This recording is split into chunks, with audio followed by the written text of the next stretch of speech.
اللہ فرماتا ہے قربان جاؤں اس آیت کے اوپر وَعِندَهُ مَفَاتِيحُ الْغَيْبِ، اس کے پاس تو غیب کی کنجیاں لا يَعْلَمُهَا إِلَّا هُوَ، اس کے علاوہ کوئی نہیں جانتا ان کنجیوں کے بارے میں. وَيَعْلَمُ مَا فِي الْبَرِّ وَالْبَحْرِ، بر و بحر کے اندر جو ہے وہ جانتا ہے.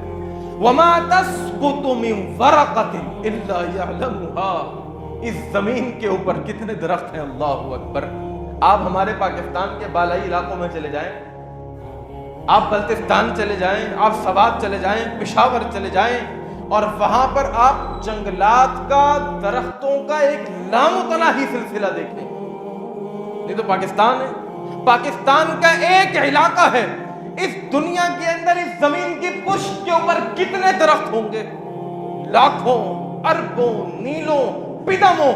رب فرماتا ہے وَمَا تَسْقُطُ مِنْ وَرَقَةٍ إِلَّا يَعْلَمُهَا.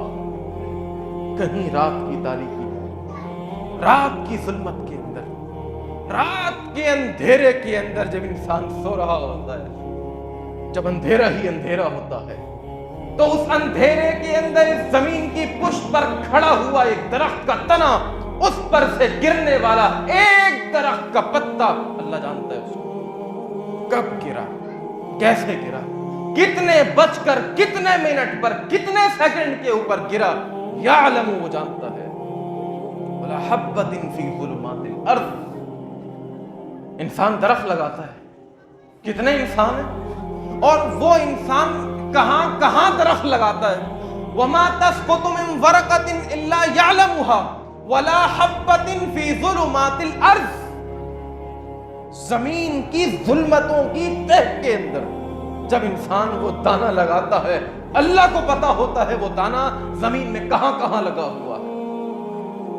انسان یہاں پہ دانہ لگا رہا ہے، کیا اس کو پتا ہے ایک دن پہلے برابر میں کوئی دانہ لگا کر کے گیا ہے، کوئی گٹلی کسی نے وہاں پر گاڑی ہے؟ نہیں جانتا، اللہ جانتا ہے.